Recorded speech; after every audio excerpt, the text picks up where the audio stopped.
ನಮಸ್ಕಾರ ವೀಕ್ಷಕರೇ, ಕನ್ನಡ ನಾಡು ವಾಹಿನಿಗೆ ಸ್ವಾಗತ. ರಾಜ್ಯದಲ್ಲಿ ಪ್ರತಿನಿತ್ಯ ನಡೆಯುವ ಎಲ್ಲ ಆಗು ಹೋಗುಗಳನ್ನ ತಿಳಿಯಲು ವೀಕ್ಷಿಸಿ ಕನ್ನಡ ನಾಡು ಯೂಟ್ಯೂಬ್ ಚಾನಲ್. ಸಬ್ಸ್ಕ್ರೈಬ್ ಮಾಡುವುದನ್ನ ಮಾತ್ರ ಮರೆಯಬೇಡಿ ಸ್ನೇಹಿತರೆ.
ಕಳೆದ 9 ವರ್ಷಗಳಲ್ಲಿ ಅಭೂತಪೂರ್ವ ಬದಲಾವಣೆಗೆ ಸಾಕ್ಷಿಯಾಗಿದೆ. ಹೈಸ್ಪೀಡ್ ರೈಲುಗಳು, ಉನ್ನತೀಕರಿಸಿದ ಸೌಕರ್ಯ ಹಾಗೂ ಪ್ರಯಾಣಿಕ ಸ್ನೇಹಿ ಉಪಕ್ರಮಗಳಿಂದ ಆಧುನಿಕ ಭಾರತದ ಅಭಿವೃದ್ಧಿಯ ಇಂಜಿನ್ ಆಗಿ ಹೊರಹೊಮ್ಮುತ್ತಿದೆ.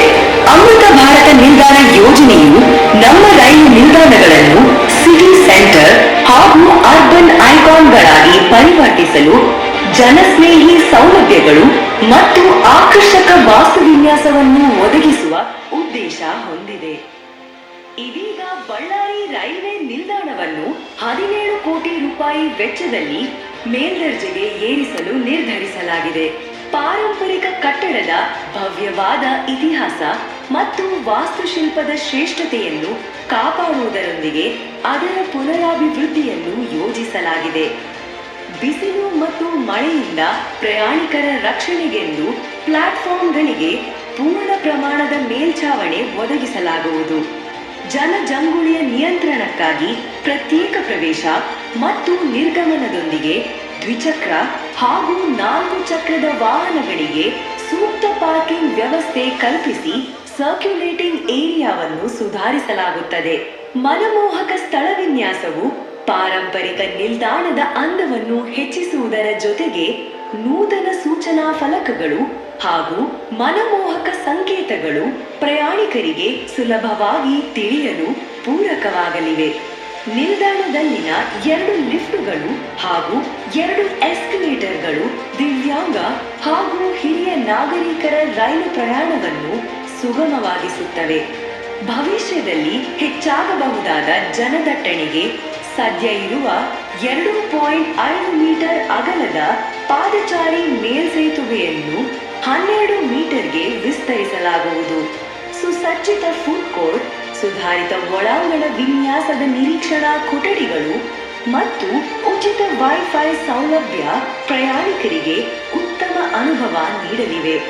ರಾತ್ರಿಯಲ್ಲಿ LED ದೀಪಗಳು ನಿಲ್ದಾಣವನ್ನು ಬೆಳಗಿಸಿ ಅಂದ ಹೆಚ್ಚಿಸಲಿವೆ. ಅಮೃತ ಕಾಲದಲ್ಲಿ ನವೀಕರಣಗೊಂಡ ಬಳ್ಳಾರಿ ರೈಲ್ವೆ ನಿಲ್ದಾಣವು ಪ್ರಯಾಣವನ್ನು ಸುಲಭವಾಗಿಸುವುದರ ಜೊತೆಗೆ ಪ್ರಯಾಣಿಕರ ಸಂತೋಷವನ್ನು ಇಮ್ಮಡಿಗೊಳಿಸುತ್ತದೆ ಹಾಗೂ ಬಳ್ಳಾರಿ ನಗರದ ಪ್ರಮುಖ ಕೇಂದ್ರವಾಗಿ ಹೊರಹೊಮ್ಮಲಿದೆ.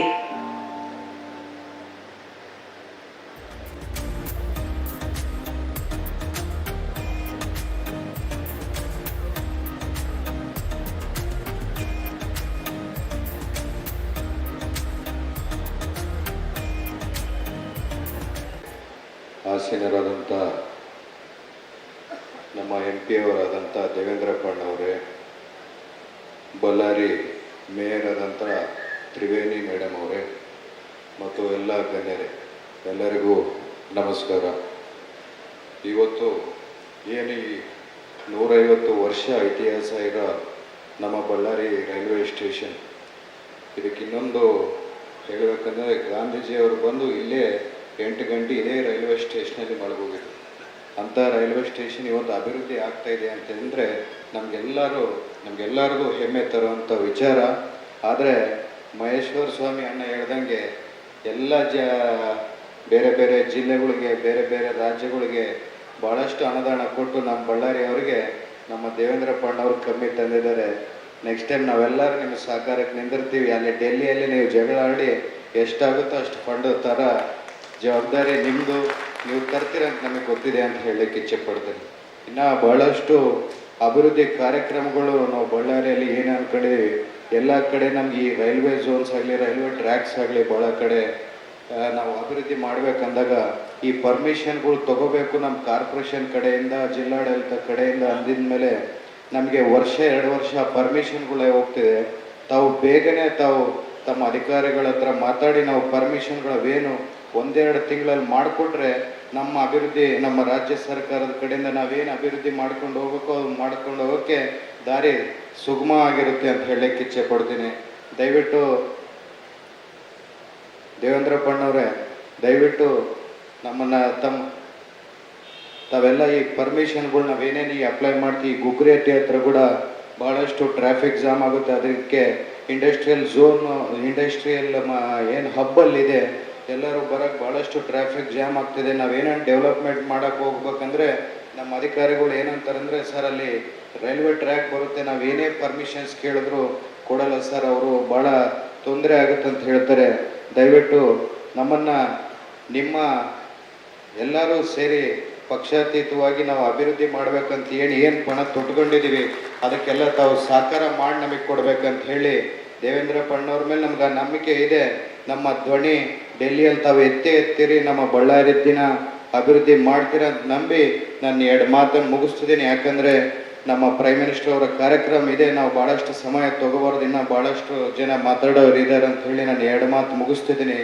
ಜೈ ಹಿಂದ್, ಜೈ ಕರ್ನಾಟಕ. ಸಲ್ಲಿಸಿ ಅಮೃತ್ ಭಾರತ್ ಸ್ಟೇಷನ್ ಒಟ್ಟು ನಮ್ಮ ದೇಶದಲ್ಲಿ 23-24ನೇ ಸಾಲಿನ ಯೋಜನೆಯಲ್ಲಿ 2.4 ಲಕ್ಷ ಕೋಟಿ ಹೆಚ್ಚು ಹಣ ಹಂಚಿಕೆಯ ದಾಖಲೆಯ ರೈಲ್ವೆ ಜಾಲವು ವೇಗವಾಗಿ ವಿಸ್ತರಿಸುತ್ತಿದೆ. ಬಂಧುಗಳೇ, ವೇದಿಕೆಯಲ್ಲಿರ್ತಕ್ಕಂಥ ನಮ್ಮ ಬಳ್ಳಾರಿ ಜಿಲ್ಲೆಯ ನೂತನ ಸಚಿವರು, ಯುವಕರು ಆದಂಥ ಭರತ್ ರೆಡ್ಡಿ ಸಾಹೇಬ್ರವರೇ ಹಾಗೂ ರೈಲ್ವೆ ಇಲಾಖೆ ಎಲ್ಲ ಅಧಿಕಾರಿಗಳೇ ಹಾಗೂ ನಮ್ಮ ರೈಲ್ವೆ ಇಲಾಖೆಯ ಎಲ್ಲ ಸಮಿತಿಯ ಚಿಂತಕರೇ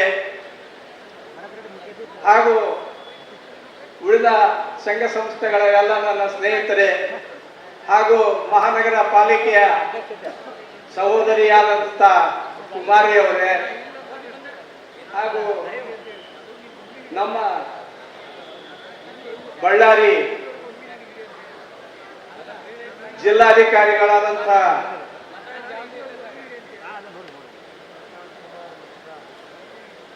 ಮೊಹಮ್ಮದ್ ಜುಬೇದಾರ್ ಸಾಹೇಬ್ರವರೇ ಹಾಗೂ ಈ ಕಾರ್ಯಕ್ರಮದಲ್ಲಿ ಪಾಲ್ಗೊಂಡಂತ ಎಲ್ಲ ನನ್ನ ರೈಲ್ವೆ ನನ್ನ ಮಾಲಕರೇ, ನನ್ನ ರೈಲ್ವೆಯ ಹೋರಾಟಗಾರರೇ, ಬಂಧುಗಳೇ, ತಾಯಂದ್ರೆ, ಮಾಧ್ಯಮದ ಎಲ್ಲ ನನ್ನ ಸ್ನೇಹಿತರೆ, ಈಗಾಗಲೇ ನಮ್ಮ ಹಿರಿಯ ಅಧಿಕಾರಿಗಳು ಹೇಳ್ಯಾರ. ಅದರ ಜೊತೆಗೆ ಮಹೇಶ್ವರ ಸ್ವಾಮಿಯವರು ಮಾತ್ರ ಬಹಳ ಸೊಗಸಾಗಿ ಅವರು ಮೊದಲಿದ್ದಲೂ ಹುಟ್ಟು ಹೋರಾಟಗಾರರು ರೈಲ್ವೆದಾಗ ನಾನು ಅಭಿನಂದನೆ ಸಲ್ಲಿಸ್ತೇನೆ. ಯಾಕಂದ್ರೆ ಈ ಚಿಂತಕರು ಬೇಕು, ಕೇಳೋರು ಬೇಕು, ಹೇಳೋರು ಬೇಕು. ಅವಾಗ ನಾವೇನಾದರೂ ಸಾಧನೆ ಮಾಡಕ್ಕೆ, ಅದನ್ನ ನೋಡಕ್ಕೆ, ತರಕ್ಕೆ, ಮಾಡಕ್ಕೆ, ಅದಕ್ಕೆಲ್ಲದಕ್ಕೂ ಸಾಧ್ಯ ಅಂತ ಈ ಸಂದರ್ಭದಲ್ಲಿ ನಾನು ಹೇಳ್ತಾ ಇದ್ದೇನೆ ಬಂಧುಗಳೇ. ಇವತ್ತು ಅವರು ಏನ್ ಕೇಳಿದ್ರಲ್ಲ, ನಿಜವಾಗ್ಲೂ ಅವು 100ಕ್ಕೆ 100 ನಮ್ಮ ಬಳ್ಳಾರಿ ಜಿಲ್ಲೆಗೆ ಅತಿ ಅವಶ್ಯಕತೆ ಇರ್ತಕ್ಕಂಥ ಕೆಲಸಗಳು. ನಾನು ನಿಮ್ಮೆಲ್ಲರ ಆಶೀರ್ವಾದದಿಂದ ಇನ್ನ ನಾನು ಸಂಸದರಾಗಿ ಕೆಲಸ ಮಾಡ್ತೇನೆ. ಅದ್ರ ಜೊತೆಗೆ ನಮ್ಮ ಯುವಕರಾದಂತ ಭರತ್ ರೆಡ್ಡಿ ಅವರು ಕೂಡ ನನಗೆ ಮಾತು ಕೊಟ್ಟಾರ, ನಾನು ಕೂಡ ನಿಮಗೆ ನಾನು ಸಹಭಾಗಿಯಾಗಿ ನಾನು ಕೆಲಸ, ಸಾರ್ವಜನಿಕ ಕೆಲಸದ ನಾನು ಭಾಗಿದಾರಾಗ್ತೇನೆ ಅಂತ ಹೇಳಿದರು. ನಿಜವಾಗ್ಲೂ ಅವರಿಗೆ ದೇವರ ಆರೋಗ್ಯ ಭಾಗ್ಯ ಕೊಡಿ ಅಂತ ನಾನು ಈ ಸಂದರ್ಭದಲ್ಲಿ ನಿಮ್ಮೆಲ್ಲರ ಪರವಾಗಿ ನಾನು ವಿನಂತಿ ಮಾಡ್ತಾ, ಬಂಧುಗಳೇ, ನಮ್ಮ ಪಕ್ಷದ ಅಧ್ಯಕ್ಷರು ಮ್ಯಾಕ್ ಬರ್ರಿ ಅಂದ್ರೂ ಕೂಡ ಬರಲಿಲ್ಲ ಅಂತ ನಮ್ಮ ಪಕ್ಷದ ಅಧ್ಯಕ್ಷರು ಮುರಳಿ ಮನೋಹರ್ಗಳು, ನಮ್ದು ಇವರು ಇನ್ನೊಬ್ಬ ನಮ್ಮ ರೈತ ಸಂಘದ ಅಧ್ಯಕ್ಷರು ಬರಲಿಲ್ಲ. ಅವ್ರು ಅಲ್ಲೇ ಕುಂತ್ಕೊಳ್ತೇವೆ, ನಾವು ಇಲ್ಲೇ ಕೇಳ್ತೇವೆ, ನೀವು ಇಲ್ಲೇ ಮಾತಾಡ್ರಿ ಅಂತಾರೆ. ರಾಮಚಂದ್ರಣ್ಣ ಆತು, ಇವರು ಭೀಮಲಿಂಗಪ್ಪರು, ನಮ್ಮ ಎಲ್ಲರೂ ಕೂಡ, ನಮ್ಮ ತಿಮ್ಮಾರೆಡ್ಡಿ ಸಾಹೇಬರು ಕೂಡ ಇಲ್ಲಿ ಎಷ್ಟು ಚಿಂತಕರಾಗಿ ತಾವೆಲ್ಲರೂ ಈ ನಮ್ಮ ಬಳ್ಳಾರಿ ಜಿಲ್ಲೆಯ ರೈಲ್ವೆ ಸ್ಟೇಷನ್ ಬಗ್ಗೆ, ಸಾರ್ವಜನಿಕರ ಬಗ್ಗೆ ತಮಗೆ ಇದ್ದಂತ ಕಾಳಜಿ ಬಗ್ಗೆ ನಾನು ನಿಮ್ಗೆಲ್ಲರಿಗೂ ಅಭಿನಂದನೆ ಸಲ್ಲಿಸಿ, ಎಷ್ಟು ಸಾಧ್ಯತೆ ಐತೆ ಅಷ್ಟು ಸಾಧ್ಯತೆ ನಾನು ಮತ್ತೆ ಇನ್ನ ಹೆಚ್ಚು ಅನುದಾನ ತರಕ್ಕೆ ನಾನು ಪ್ರಯತ್ನ ಮಾಡ್ತೇನೆ ಅಂತ ನಿಮ್ಮೆಲ್ಲರಿಗೂ ಕೂಡ ನಾನು ಭಾಷೆ ಕೊಡ್ತಾ, ನಿಮ್ಮ ಆಶೀರ್ವಾದದಲ್ಲಿ ನಾನು ಮಾಡೇ ಮಾಡಿಕೊಡ್ತೇನೆ ಈ ಭಾಗಕ್ಕೆ ಅಂತ ನಾನು ಇನ್ನೊಮ್ಮೆ ಹೇಳಿ, ಸುಧಾಕರ್ ಕ್ರಾಸ್ ಬ್ರಿಡ್ಜ್ ಕೂಡ ಈಗ ಟೆಂಡರ್ ಹಂತದಾಗ ಐತಿ, ಅದು ಕೂಡ ಆಗ್ತೈತಿ ನಿಮ್ಮ ಆಶೀರ್ವಾದ ಅಂತ ಈ ಸಂದರ್ಭದಲ್ಲಿ ಹೇಳಿ, ಈಗ ಮೋದಿ ಸಾಹೇಬರು ಅಲ್ಲಿದ್ದ ಉದ್ಘಾಟನೆ ಮಾಡಿ ಈಗ ನಮಗೆ ಬೆಳ್ಳಿ ಪರದೆ ಮೇಲೆ ಅವರು ತೋರಿಸ್ತಾ ನಮ್ಮ ಎಲ್ಲ ರೈಲ್ವೆ ಇಲಾಖೆ ಆಗೋ ಕೆಲಸಗಳ ಬಗ್ಗೆ, ಕಾರ್ಯಕ್ರಮಗಳ ಬಗ್ಗೆ ಅದನ್ನು ನಾವೆಲ್ಲರೂ ಸವಿಯೋಣ ಅಂತ ಈ ಸಂದರ್ಭದಲ್ಲಿ ಹೇಳಿ, ನನಗೆ ಮಾತಾಡಲಿಕ್ಕೆ ಹಾಗೂ ಈ ಸಭೆಯಲ್ಲಿ ದೀಪ ಉದ್ಘಾಟನೆ ಮಾಡಲಿಕ್ಕೆ, ಈ ಕಾರ್ಯಕ್ರಮ ನಡೆಸಲಿಕ್ಕೆ ತಾವೆಲ್ಲರೂ ಆಶೀರ್ವಾದ ಮಾಡಿ ನನಗೆ ಕಳಿಸಿದ್ದಕ್ಕೆ ಸಾರ್ಥ ಆಯ್ತು ಅಂತ ನಾನು ನಿಮ್ಮೆಲ್ಲರಿಗೂ ಅನಂತ ಅನಂತ ಧನ್ಯವಾದಗಳನ್ನು ನಾನು ಸಲ್ಲಿಸಿ, ನನಗೆ ಮಾತಾಡಲಿಕ್ಕೆ ಅವಕಾಶ ಮಾಡಿಕೊಟ್ಟಂತ ತಮ್ಮೆಲ್ಲರಿಗೂ, ವೇದಿಕೆ ಮೇಲಿರ್ತಕ್ಕಂಥ ಎಲ್ಲರಿಗೂ, ತಾಯಂದಿರಿಗೂ, ಮಾಧ್ಯಮದವರಿಗೂ ಎಲ್ಲರಿಗೂ ಕೂಡ ವಂದಿಸಿ ನನ್ನ ಮಾತು ಮುಗಿಸ್ತಾ ಇದ್ದೇನೆ. ಭಾರತ್ ಮಾತಾ ಕಿ, ಭಾರತ್ ಮಾತಾ ಕಿ, ಭಾರತ್ ಮಾತಾ ಕಿ. ಎಲ್ಲರಿಗೂ ಶರಣು ಶರಣಾರ್ಥಿಗಳು. Standard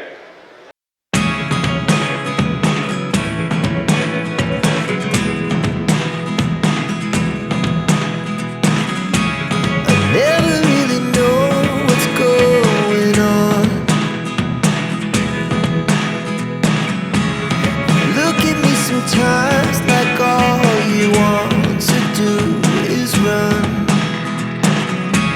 Hear me out, hear me out. It's all the things you never show. There are the things I want to know. Secrets start in your heart so slow. But if you don't wanna tell me now, I guess I'll never know. Losing almost all my energy. It's getting एवं अभिनव दृष्टिकोण से भारत को नई ऊंचाइयों पर ले जाने के लिए सतत प्रयत्नशील परम आदरणीय प्रधानमंत्री जी, आपके द्वारा विकसित भारत निर्माण के संकल्प को सिद्ध करने की दिशा में अमृत भारत स्टेशन योजना के अंतर्गत रेलवे स्टेशनों को पुनर्विकसित कर उनका कायाकल्प किया जा रहा है। और इसी क्रम में आज पूरे भारतवर्ष में 508 रेलवे स्टेशनों के पुनर्विकास की आधारशिला रखी जा रही है। इस कार्यक्रम को प्रारंभ करने के लिए मैं सर्वप्रथम माननीय रेल, संचार, इलेक्ट्रॉनिक्स एवं सूचना प्रौद्योगिकी मंत्री श्री अश्विनी वैष्णव जी से स्वागत संबोधन के लिए अनुरोध करती हूँ। परम आदरणीय प्रधानमंत्री श्री नरेंद्र मोदी जी, देश के विभिन्न राज्यों से जुड़े माननीय राज्यपाल एवं माननीय मुख्यमंत्री महोदय, केंद्रीय मंत्रिमंडल और विभिन्न राज्यों के मंत्री महोदय, माननीय सांसद, माननीय विधायक महोदय, उपस्थित पद्म पुरस्कार से सम्मानित महानुभाव, अध्यापकगण, छात्र, स्पोर्ट्स पर्सन और समाज के विभिन्न क्षेत्रों से जुड़े प्रबुद्ध नागरिक और मीडिया के सभी साथी, आप सबका इस ऐतिहासिक समारोह में हार्दिक स्वागत करता हूं। माननीय प्रधानमंत्री जी का रेलवे से एक भावनात्मक जुड़ाव रहा। उन्होंने रेलवे को यातायात के साधन से बढ़कर जन सामान्य के जीवन में बदलाव लाने का आधार माना है। रेलवे को आर्थिक विकास का माध्यम माना है। पिछले 9 वर्षों में भारतीय रेलवे में हुए अभूतपूर्व ट्रांसफॉर्मेशन प्रधानमंत्री जी की रेल विकास से राष्ट्र विकास की सोच का साक्षी है।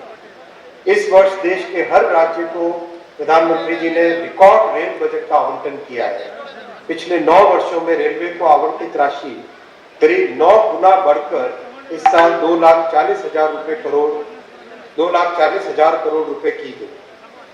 प्रधानमंत्री जी का एक स्पष्ट फोकस रहा है सेफ्टी, उत्तम पैसेंजर एक्सपीरियंस और नई टेक्नोलॉजी का उपयोग। चाहे जम्मू कश्मीर में आज विश्व का सबसे ऊंचा रेलवे आर्च ब्रिज बन रहा हो, कोलकाता में हुगली नदी के नीचे मेट्रो बनने का काम हो, देश में चल रहे 50 वंदे भारत सर्विसेज का काम हो, या फिर तेजी से बन रहे मुंबई से अहमदाबाद बुलेट ट्रेन प्रोजेक्ट का काम हो, प्रधानमंत्री जी के नेतृत्व में इन सब प्रोजेक्ट्स की देश भर में चर्चा है। इसी कड़ी में अमृत भारत स्टेशन की परिकल्पना भी 140 करोड़ देशवासियों की आकांक्षा और अपेक्षाओं को पूरा करने के संकल्प से बंधी है। माननीय प्रधानमंत्री जी का स्पष्ट मार्गदर्शन था कि स्टेशन का डिजाइन ऐसा बने जो अगले 50 वर्षों की जरूरतों के लिए उपयुक्त हो। ऐसे वर्ल्ड क्लास डिजाइन पे काम करके आज 508 स्टेशन का फाउंडेशन स्टोन माननीय प्रधानमंत्री जी लेकर गए। इसीलिए आज हर स्टेशन का पुनर्विकास इस तरह से हो रहा है कि शहर के दोनों भागों को जोड़े, स्टेशन सिटी सेंटर के रूप में उभरे, मल्टी मोडल ट्रांसपोर्ट सुविधाएं हो, city bus, metro, car, bike, पैदल यात्री सभी आसानी से आ जा सके, नई अर्बन स्पेसेस बने जो नागरिकों को नई सुविधाएं दे सके। हर स्टेशन पर रूफ प्लाजा हो जहां पर वोकल फॉर लोकल और वन स्टेशन वन प्रोडक्ट के माध्यम से स्थानीय क्राफ्ट्समैन को नए अवसर मिले। ये हमारे लिए सौभाग्य की बात है कि माननीय प्रधानमंत्री जी आज पूरे देश में अपने विजन पर आधारित 508 अमृत भारत स्टेशनों का शिलान्यास करेंगे। सबका साथ, सबका विकास, सबका विश्वास और सबका प्रयास के मूल मंत्र पर आधारित ये नए स्टेशन सभी नागरिकों को डिग्निटी ऑफ ट्रैवल प्रदान करेंगे। कुल 24,500 करोड़ रुपए की लागत से बन रहे इन स्टेशनों पर बच्चे, माताएं, वरिष्ठ नागरिक, दिव्यांगजन, इन सब की जरूरतों को ध्यान में रखकर सुविधाएं दी जाएंगी। इतना ही नहीं, स्टेशन भवनों का डिजाइन स्थानीय संस्कृति और विरासत से प्रेरित होगा। माननीय प्रधानमंत्री जी का सदैव मार्गदर्शन रहता है कि विरासत भी विकास भी। आज भारत में वर्ल्ड क्लास इंफ्रास्ट्रक्चर का निर्माण हो रहा है। देश के कोने कोने तक कनेक्टिविटी को बढ़ाने के लिए रोडवेज, रेलवेज, एयरवेज, हाईवेज और वाटरवेज का विस्तृत नेटवर्क बन रहा है। भारत को विकसित देश बनाने के सपने की एक मजबूत नींव है। इस बड़े बदलाव के पीछे प्रधानमंत्री जी की दूरगामी सोच है। माननीय प्रधानमंत्री जी, इस अमृत काल में भारत को विकसित राष्ट्र बनाने के आपके प्रण को साकार करने के लिए हम सभी कृत संकल्प 21वीं सदी के भारत की विकास यात्रा को आगे बढ़ाने के लिए हम सभी तैयार। एक बार फिर से प्रधानमंत्री जी, आपको और सभी उपस्थित महानुभावों का मैं अभिनंदन करता हूं और हार्दिक आभार करता हूं। जय हिंद, धन्यवाद। धन्यवाद माननीय मंत्री जी। आज के इस कार्यक्रम के माध्यम से देश में रेलवे इंफ्रास्ट्रक्चर के एक नए युग का आरंभ होने जा रहा है। 508 रेलवे स्टेशनों को विश्व स्तरीय बनाने के क्रम में जिन सुविधाओं का सृजन किया जा रहा है, आइए नजर डालते हैं इसकी झलक दिखाती एक लघु फिल्म पर। मैं भारत का रेलवे स्टेशन, गरीब, मिडिल क्लास, साधारण लोग मेरे मेहमान होते हैं। मैं सबके लिए सोचता हूं, लेकिन अंग्रेजों के जमाने से मेरे लिए सोच गरीब ही होती थी। अब गरीब लोग धक्के नहीं खाएंगे तो और कौन खाएगा? गरीब थोड़े ही एसी की हवा खाएगा, वो तो लंबी सीढ़ियां चढ़ेगा, अपने बुजुर्ग माँ बाप को भी कष्ट से चढ़ाएगा। साधारण आदमी कहां एयरपोर्ट से सुविधा पाएगा? भले मैं देश की अर्थव्यवस्था का बहुत बड़ा इंजन हूं, लेकिन मॉडर्न बड़ा इंफ्रास्ट्रक्चर तो बड़े लोगों के लिए बनेगा। देश का साधारण आदमी तो स्टेशनों पर पार्किंग से लेकर हर चीज के लिए धक्के ही खाएगा। चलो मान लो रेलवे स्टेशनों का उत्थान भी होगा, तो वो भी केवल मुंबई दिल्ली में होगा। कहां छोटे शहरों के स्टेशनों का नंबर लगेगा? भारत के रेलवे स्टेशनों की ये कड़वी हकीकत होती थी, पर इस स्थिति को बदलने का बीड़ा उठाया हमारे प्रधानमंत्री नरेंद्र मोदी जी ने। स्वयं बचपन में रेलवे स्टेशन पर चाय बेचकर पिता का हाथ बटाने वाले बालक ने देश के हर आम नागरिक के लिए एक बड़ा सपना देखा, भारत के रेलवे स्टेशनों की काया पलट का। देश के 3 रेलवे स्टेशनों को बदलकर ये यात्रियों के सामने नए भारत की संकल्प शक्ति दिखा चुके हैं। गांधीनगर का कैपिटल स्टेशन, भोपाल का रानी कमलापति स्टेशन और बेंगलुरु का सर एम विश्वेश्वरैया स्टेशन। इसी राह पर पूरे देश के 508 रेलवे स्टेशनों का पुनर्विकास होने जा रहा है। देखिए इस नक्शे को। देश भर में आकांक्षाओं तक पहुंचेगी ये क्रांति, जो कि प्रेरणा होगी अमृत काल में हर क्षेत्र के बाकी स्टेशनों के लिए।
इसीलिए प्रधानमंत्री जी ने अमृत काल में नए भारत के सपने को नाम दिया है अमृत भारत स्टेशन। भारत की महानता, समानता और आधुनिकता का प्रतीक। सपना बड़ा तो फंड भी बड़ा। जो रेलवे बजट 2014 में 65,000 करोड़ का हुआ करता था, वो आज है 2,40,000 करोड़ का, जिसमें से 508 स्टेशनों के पुनर्विकास के लिए दिए जा रहे हैं लगभग 25,000 करोड़। लक्ष्य यही है कि सामान्य यात्रियों को बेहतर सुविधा मिले, काम के लिए आना जाना आसान हो। पता है, अन्य देशों की तरह हमारे देश के रेलवे स्टेशन केवल रेलवे स्टेशन नहीं होते, यहाँ इमोशन भी है, यादें भी, ठिठोलियां भी और राहत भी। सांस्कृतिक आदान प्रदान के केंद्र भी होते हैं हमारे स्टेशन। इतनी महान संस्कृति एवं वास्तुकला को अब प्रदर्शित करेंगे हमारे नए अमृत रेलवे स्टेशन, ताकि यहाँ खींचे जाने वाली हर सेल्फी के साथ भारत और जुड़े और जिए और खिले। ऐसे शानदार स्टेशन पहले लोग विदेशों में ही देखते थे, अब भारत में भी ऐसे स्टेशन बन रहे हैं।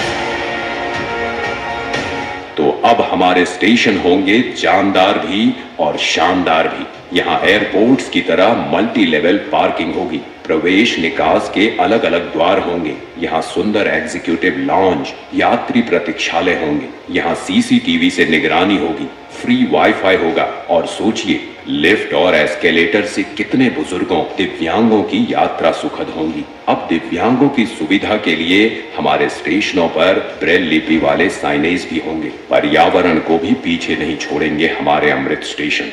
ये सभी इमारतें बनेंगी ग्रीन बिल्डिंग मापदंडों के अनुसार और समुचित प्रकाश व्यवस्था से युक्त होंगे स्टेशन। और सभी स्टेशनों में दोनों ओर सुनिश्चित की जाएगी कनेक्टिविटी।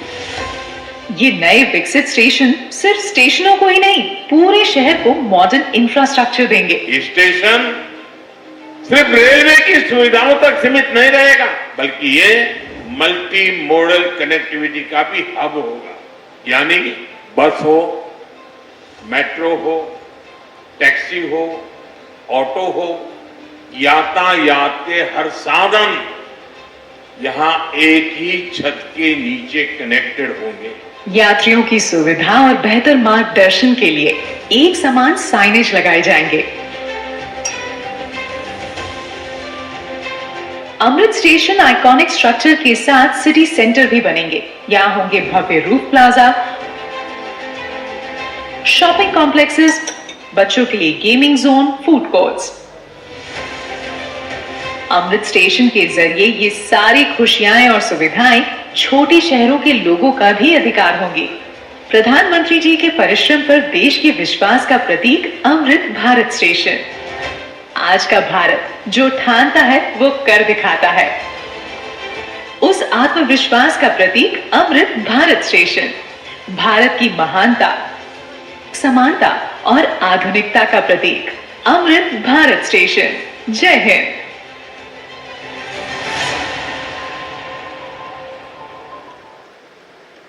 अब मैं आदरणीय प्रधानमंत्री जी से मंत्रिमंडल के मंत्री श्री, सांसदगण, विधायकगण, अन्य सभी महानुभाव और मेरे प्यारे भाइयों और बहनों, विकसित होने के लक्ष्य की तरफ कदम बढ़ा रहा भारत अपने अमृत काल के प्रारंभ में नई ऊर्जा है, नई प्रेरणा है, नए संकल्प है। इसी आलोक में आज भारतीय रेल के इतिहास में भी एक नए अध्याय की शुरुआत हो रही है। ನಮ್ಮ ದೇಶದ ನೆಚ್ಚಿನ ಪ್ರಧಾನಮಂತ್ರಿಗಳಾಗಿರುವಂತಹ ಶ್ರೀ ನರೇಂದ್ರ ಮೋದಿ ಅವರು 11:30 ಗಂಟೆಗೆ ಇದೇ ಟಿವಿ ಪರದೆ ಮೇಲೆ ಲೋಕಾರ್ಪಣೆ ಮಾಡುವಂತ ಕಾರ್ಯಕ್ರಮ. ಈ ಕಾರ್ಯಕ್ರಮದ ಅಧ್ಯಕ್ಷತೆ ವಹಿಸಿರುವಂತಹ ನಮ್ಮ ಲೋಕಸಭಾ ಸದಸ್ಯರಾಗಿರ್ತಕ್ಕಂಥ ಗೆಳೆಯ ದೇವೇಂದ್ರಪ್ಪನವರೇ ಮತ್ತು ವೇದಿಕೆ ಮೇಲೆ ಇರ್ತಕ್ಕಂಥ ಎಲ್ಲ ಗಣ್ಯಮಾನ್ಯರೇ, ಇವತ್ತು ನಾವು ಮನವಿ ಕೊಟ್ಟಿರ್ತಕ್ಕಂಥ ವಿಷಯ ತಮಗೆಲ್ಲ ಗೊತ್ತಾಗಬೇಕಾಗಿದೆ. ಈಗಾಗಲೇ ನಮಗೆ 16 ಕೋಟಿ ರೂಪಾಯಿ ಬಂದಿದೆ ಅಂತ ಹೇಳಿ ನಾವು ಬಹಳ ಸಂತೋಷ ಪಡ್ತಾ ಇದ್ದೀವಿ. ಈ ಬಳ್ಳಾರಿ ರೈಲ್ವೆ ನಿಲ್ದಾಣ ಬಹಳ ವಿಶಿಷ್ಟವಾಗಿರ್ತಕ್ಕಂಥ ರೈಲು ನಿಲ್ದಾಣ, ಕ್ಲೋಸ್ಡ್ ರೈಲ್ವೆ ನಿಲ್ದಾಣ. ಒಂದು ಕಾಲಕ್ಕೆ ಗಾಂಧೀಜಿಯವರಲ್ಲಿ 8 ಗಂಟೆ ತಂಗಿರ್ತಕ್ಕಂಥ ರೈಲು ನಿಲ್ದಾಣಕ್ಕೆ ನಮಗೆ 16 ಕೋಟಿ ಬಂದಿರತಕ್ಕಂಥದ್ದು ಹೆಮ್ಮೆ ಪಡುವಂಥ ವಿಷಯ ಅಲ್ಲ. ಇದಕ್ಕೆ ಕನಿಷ್ಠ ಇನ್ನೂ 50 ಕೋಟಿ ರೂಪಾಯಿಗಳ ಅನುದಾನ ಬೇಕಾಗ್ತದೆ. ಯಾಕೆ ಅಂತ ಹೇಳಿದ್ರೆ ಈ ರೈಲು ನಿಲ್ದಾಣ ಇಲ್ಲಿಂದ ಹಿಡಿದು ಆ ಕೊನೆಯವರೆಗಿದೆ. ಇವತ್ತು ಈ ರೈಲ್ವೆ ಇಲಾಖೆ ನೈಋತ್ಯ ರೈಲ್ವೆ ಹುಬ್ಬಳ್ಳಿ ವಿಭಾಗಕ್ಕೆ ಬಂದಿರತಕ್ಕಂಥ ಹಣ ಸುಮಾರು 113 ಕೋಟಿ. ಅದರಲ್ಲಿ ಗೋಕಾಕ್ ರೋಡ್ಗೆ ಸಣ್ಣ ಸ್ಟೇಷನ್ಗೆ 17 ಕೋಟಿ, ಅಳ್ಳಾವರ ಸ್ಟೇಷನ್ಗೆ 17 ಕೋಟಿ, ಘಟಪ್ರಭಾಕ್ಕೆ 18 ಕೋಟಿ, ಕೊಪ್ಪಳಗೆ 21 ಕೋಟಿ, ಗದಗಿಗೆ 23 ಕೋಟಿ, ಬಳ್ಳಾರಿಗೆ 16 ಕೋಟಿ. ಸೊ ಇದು ಬಳ್ಳಾರಿ ಏನಾಗಿದೆ ಅಂತ ಹೇಳಿದ್ರೆ ಬರೀ 3 ಪ್ಲಾಟ್ಫಾರ್ಮ್ ಇದೆ. ಈ ಬಳ್ಳಾರಿಯಲ್ಲಿ ಇನ್ನೂ 3 ಪ್ಲಾಟ್ಫಾರ್ಮ್ ಬರಬೇಕು. ಹಿಂದೆ ನಾವು ಚಿಕ್ಕವರಾಗಿದ್ದಾಗ ಬಸವರಾಜೇಶ್ವರರು ಹಂಪಿ ಎಕ್ಸ್ಪ್ರೆಸ್ ಇಂಟ್ರೊಡ್ಯೂಸ್ ಮಾಡಿದಾಗ ನಮ್ಮ ಮೇದಾರ್ ವಾಣಿ ಕಡೆಯಿಂದ ನಾವು ಹೋಗ್ತಾ ಇದ್ವಿ, ಮೇದಾರ್ ಏರಿಯಾ ಕಡೆಯಿಂದ. ಅರ್ಧ ಬಳ್ಳಾರಿ ಜನರಿಗೆ ಅನುಕೂಲ ಆಗಬೇಕು ಅಂತ ಹೇಳಿದ್ರೆ ಬಳ್ಳಾರಿ ರೈಲ್ವೆ ಸ್ಟೇಷನ್ ಆ ಭಾಗದಲ್ಲಿ ಕೂಡ ಅಭಿವೃದ್ಧಿ ಆಗಬೇಕು. ವೆಸ್ಟ್ ಸೈಡ್ ಅಲ್ಲಿ ಪ್ಲಾಟ್ಫಾರ್ಮ್ ಬರಬೇಕು, ಜನಕ್ಕೆ ಹೋಗಕ್ಕೆ ಬರೋಕ್ಕೆ ಅನುಕೂಲ. ಆದರೆ ಗಾಂಧಿನಗರ, ಪಾರ್ವತಿ ನಗರ, ಆಮೇಲೆ ನೆಹರು ಕಾಲೋನಿ ಮತ್ತು ಈ ಕಡೆ ಎಲ್ಲ ಜನರಿಗೆ ಇದು ತುಂಬ ಅನುಕೂಲ ಆಗುತ್ತೆ ಅನ್ನುವಂಥ ಮಾತನ್ನ ಈ ಸಂದರ್ಭದಲ್ಲಿ ಹೇಳ್ತಾ, ಈಗಾಗಲೇ ನಾವು ಮನವಿ ಪತ್ರ ಕೊಟ್ಟಿದ್ದೇವೆ. ಮನವಿ ಪತ್ರದಲ್ಲಿ ಬಹಳ ಮುಖ್ಯವಾಗಿ ಕಂಟೋನ್ಮೆಂಟ್ ಮೂಲಕ ಬೈಪಾಸ್ ಸ್ಟೇಷನ್ ಮೂಲಕ ಒಂದು ರೈಲು ಹೋಗ್ತಾ ಇದೆ ಸ್ಟೇಡಿಯಂ ಪಕ್ಕದಲ್ಲಿ. ಈಗಾಗಲೇ MP ಅವರು ಕೂಡ ಲೆಟರ್ ಕೊಟ್ಟಿದ್ದಾರೆ, ರೈಲ್ವೆ ಕ್ರಿಯಾ ಸಮಿತಿ ಕೂಡ ಮನವಿ ಕೊಟ್ಟಿದೆ. ನಮ್ಮ ಸ್ಟೇಡಿಯಂ ಮತ್ತು ಬಸ್ ಸ್ಟ್ಯಾಂಡ್ ಹಿಂಭಾಗದಲ್ಲಿ ಒಂದು ಬೈಪಾಸ್ ರೈಲ್ವೆ ಸ್ಟೇಷನ್ ಆಗ್ಬೇಕಂತ ಹೇಳಿ ಮನವಿ ಪತ್ರವನ್ನು ನಾವು ಕೊಟ್ಟಿದ್ದೇವೆ. ದೆಹಲಿಗೆ ಹೋದಾಗ ಕೂಡ ಇದನ್ನು ನಾವು ಕೊಟ್ಟಿದ್ವಿ. ಅದೇ ರೀತಿ ಇವತ್ತು ಬಳ್ಳಾರಿಯ ಮಧ್ಯಭಾಗದಲ್ಲಿ ಗೂಡ್ ಶೆಡ್ ಇದೆ. ಆ ಗೂಡ್ ಶೆಡ್ ಇರೋದ್ರಿಂದ ಇಡೀ ಪ್ರಯಾಣಿಕರಿಗೂ ಧೂಳು ಬರ್ತಾ ಇದೆ ಮತ್ತು ಜನತೆಗೆ ಬಹಳ ತೊಂದರೆ ಆಗ್ತಾ ಇರೋದ್ರಿಂದ ಆ ಗೂಡ್ ಶೆಡ್ ಅನ್ನ ಆ ಕಡೆ ಅಲ್ಲಿಪುರ ಮತ್ತೆಲ್ಲಾದ್ರೂ ಕೂಡ ತಗೊಂಡು ಹೋಗ್ಬೇಕು ಅಂತೇಳಿ ಒತ್ತಾಯ ಮಾಡ್ತಾ ಇದ್ದೀವಿ. ಆಮೇಲೆ ಬಳ್ಳಾರಿಗೆ ಇನ್ನೂ 2-3 ಪ್ಲಾಟ್ಫಾರ್ಮ್ ಬೇಕಂತ ಹೇಳಿದಾಗನೆ, ಆಮೇಲೆ ಬಳ್ಳಾರಿಯಲ್ಲಿ ಈಗಾಗಲೇ ಶಿವಮೊಗ್ಗದಲ್ಲಿ ಅಲ್ಲಿಯ ಲೋಕಸಭಾ ಸದಸ್ಯರು ಶಿವಮೊಗ್ಗ ಒಂದು ರೈಲ್ವೆ ಡಿಪೋ ಮಾಡಿಸಿದ್ದಾರೆ. ಬಳ್ಳಾರಿ ಸೌತ್ ವೆಸ್ಟರ್ನ್ ರೈಲ್ವೆ ಝೋನ್ನ ಕೊನೆಯ ಭಾಗ ಇಲ್ಲಿ ಕೂಡ ಒಂದು ರೈಲ್ವೆ ಡಿಪೋ ಆದರೆ ಎಲ್ಲ ರೈಲುಗಳು ಇಲ್ಲಿಂದ ಸಾಗಾಣಿಕೆ ಮಾಡಲಿಕ್ಕೆ ಓಡಾಡಲಿಕ್ಕೆ ಅನುಕೂಲ ಆಗುತ್ತೆ ಅನ್ನುವಂಥ ಮಾತನ್ನು ಕೂಡ ಈ ಸಂದರ್ಭದಲ್ಲಿ ಹೇಳ್ತಾ ಇದ್ದೇವೆ.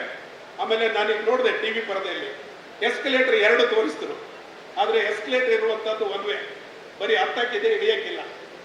2 ಕಡೆ both platform 1 and 2 and 3 only 1 side ಇದೆ, ಅದು 2 ಸೈಡ್ ಆಗಬೇಕು. ಡೌನ್ ಕೂಡ ಬರೋ ರೀತಿಯಲ್ಲಿ 2 ಇನ್ನೂ ಎಸ್ಕಲೇಟರ್ ಬರಬೇಕು ಅಂತ ಹೇಳಿ ಈ ಸಂದರ್ಭದಲ್ಲಿ ನಾನು ಒತ್ತಾಯ ಮಾಡ್ತಾ ಇದ್ದೇನೆ. ಆಮೇಲೆ ಇವತ್ತು ಜನರು ಬಳ್ಳಾರಿಯಲ್ಲಿ ಕ್ರಾಸ್ ಮಾಡ್ತಾರೆ. ಆ ಕ್ರಾಸ್ ಮಾಡಿದಾಗ ಕೇಸ್ ಆಗ್ತಾರೆ ರೈಲ್ವೆದವರು.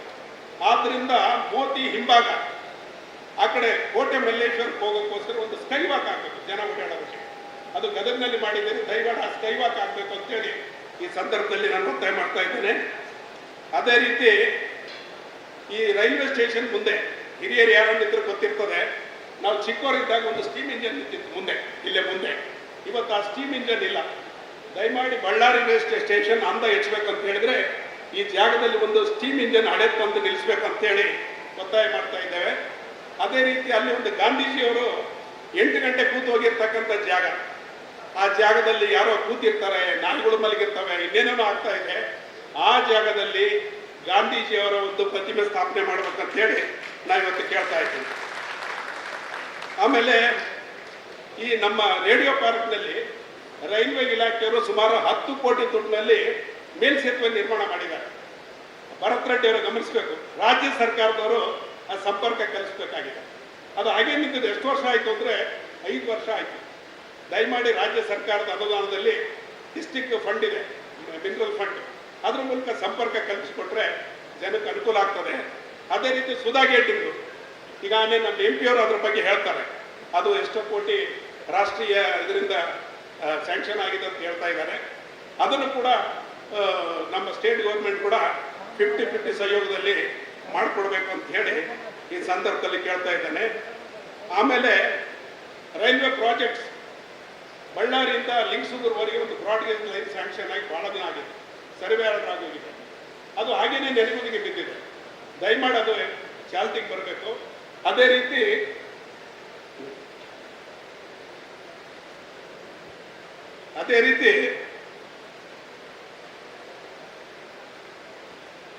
ಗಂಗಾವತಿ ದರೋಜಿ ಸರ್ವೆ ಆರ್ಡರ್ ಕೂಡ ಮುಗಿದೋಗಿದೆ. ಅಲ್ಲಿ ಒಂದು ಪ್ರಸ್ತಾವನೆ ಕೊಟ್ಟಿದ್ರು, ರಾಜಮಂಡ್ರಿಯಲ್ಲಿ ಕೆಳಗಡೆ ರೈಲು ಹೋಗುತ್ತೆ, ಮೇಲೆ ಬಸ್ಗಳು ಹೋಗ್ತವೆ. ಆ ಬ್ರಿಡ್ಜ್ ಈಗಾಗಲೇ ಕರ್ನಾಟಕ ರಾಜ್ಯ ಸರ್ಕಾರದವರು 100 ಕೋಟಿ ರೂಪಾಯಿ ಸ್ಯಾಂಕ್ಷನ್ ಮಾಡಿದ್ದಾರೆ. ಓಕೆ, ಸೊ ಈಗ ಅದು ಒಂದು ಪ್ರಾಜೆಕ್ಟ್ ಆಗಬೇಕಾಗಿದೆ. ಅನೇಕ ಪ್ರಾಜೆಕ್ಟ್ಗಳು, ಯಾಕೆಂದ್ರೆ ನಮ್ಮ ರೈಲ್ವೆ ಅಧಿಕಾರಿಗಳು ಹೇಳಿದ್ರು, ಈಗ ಪ್ರೈಮ್ ಮಿನಿಸ್ಟರ್ ಆನ್ಲೈನ್ ಬರುವಂಥ ಏನೇ ಸಂದರ್ಭದಲ್ಲಿ ಬರುವಂಥ ಸಾಧ್ಯತೆ ಇರೋದ್ರಿಂದ ಇದು ಅನೇಕ ಪ್ರಾಜೆಕ್ಟ್ಗಳು ಮೆಮೊರಂಡಮ್ ಕೊಟ್ಟಿದ್ದೇವೆ. ಮುಖ್ಯವಾಗಿ ಹೇಳುವಂಥದ್ದು ಏನಂದ್ರೆ, ಬಳ್ಳಾರಿ ಮಾರ್ಗದಲ್ಲಿ ಒಂದೇ ಭಾರತ್ ಎಕ್ಸ್ಪ್ರೆಸ್ ಬೇಕೇ ಬೇಕು ಆಗಲೊತ್ತು. ಇದು ಎಂದೋ ಕರ್ನಾಟಕದಲ್ಲಿ ಆಗಬೇಕಾಗಿತ್ತು. ಹಂಪಿ ಇದೆ, ಅಂತಾರಾಷ್ಟ್ರೀಯ ಮಟ್ಟದ ತಾಣ ಹಂಪಿ ಇದೆ. ನೀವು ಹುಬ್ಬಳ್ಳಿಯಿಂದ ಬೆಳಗಿನ ಸಮಯದಲ್ಲಿ ಒಂದೇ ಭಾರತ್ ಎಕ್ಸ್ಪ್ರೆಸ್ ರೈಲು ಬರಬೇಕು. ಆಮೇಲೆ ಕಾರ್ಟಿಗಿ ಬೆಂಗಳೂರು ಟ್ರೈನ್ ಬಳ್ಳಾರಿ ಮೇಲೆ ಹೋಗ್ತಾ ಇದೆ, ಅದು ಡೈವರ್ಷನ್ ಮಾಡಬೇಕಂತ ಪ್ರಸ್ತಾವನೆ ಇದೆ ರೈಲ್ವೆ ಇಲಾಖೆಯವರು. ಒಂದು ವೇಳೆ ನೀವು ಡೈವರ್ಷನ್ ಅದು ಬಿಟ್ಟು ಯಾವುದೇ ರೈಲು ಮಾಡಿದ್ರು ಇಲ್ಲಿ ನಾವು ಚಳವಳಿ ಮಾಡೋದು ಶತಸಿದ್ಧ. ಒಂದು ಹುಬ್ಬಳ್ಳಿ ಗುಂಟಕಲ್ ಪ್ಯಾಸೆಂಜರ್ ಟ್ರೈನು ತೋರಣಗಲ್ ನಿಲ್ಸಿದಿರಿ, ಯಾಕೆ ನಿಲ್ಸಿದಿರಿ? ಗುಂಟಕಲ್ಗೆ ಹೋಗೋ ಟ್ರೈನ್ ಇಲ್ಲ, ಏನೋ ಟೆಕ್ನಿಕಲ್ ರೀಸನ್ ಕೊಟ್ಟು ನಿಲ್ಸಿದಿರಿ. ಕೊನೆಗೆ ಬಳ್ಳಾರಿಗಾದ್ರೂ ತರ್ಬೋದು. ಮಾನ್ಯ ಅತಿಥಿಗಳಿಗೆ ನಾನು ವಿನಂತಿಸ್ತಾ ಇದ್ದೀನಿ, ದಯವಿಟ್ಟು ತಮ್ಮ ಸ್ಪೀಚ್ ಕಂಟಿನ್ಯೂ ಮಾಡಿ. ಪ್ರೈಮ್ ಮಿನಿಸ್ಟರ್ ಸರ್ ಆನ್ಲೈನ್ ಬರ್ತಾ ಇದ್ದಾರೆ. ಆಯ್ತು. ಆದ್ರಿಂದ ಅನೇಕ ಬೇಡಿಕೆಗಳು ನಾನು ಅಧಿಕಾರಿಗಳ ಜೊತೆ ಮತ್ತು ಎಂಪಿಗಳ ಜೊತೆ ಚರ್ಚೆ ಮಾಡ್ತೇವೆ. ರೈಲ್ವೆ ಕ್ರಿಯಾ ಸಮಿತಿ ಕಳೆದ ಸಾರಿ ದೆಹಲಿಗೆ ಹೋದಾಗ ಇವೆಲ್ಲ ಮನವಿ ಪತ್ರವನ್ನು ಕೊಟ್ಟು ಬಂದಿದ್ದೇವೆ. ಒಟ್ಟು ಡೆವಲಪ್ಮೆಂಟ್ ಆಗಬೇಕು. ಪ್ರಧಾನಮಂತ್ರಿಗಳ ಕಾರ್ಯಕ್ರಮ ಇರೋದ್ರಿಂದ ನನ್ನ ಇದನ್ನ ಮೊಟಕುಗೊಳಿಸ್ತೇನೆ. ಧನ್ಯವಾದಗಳು.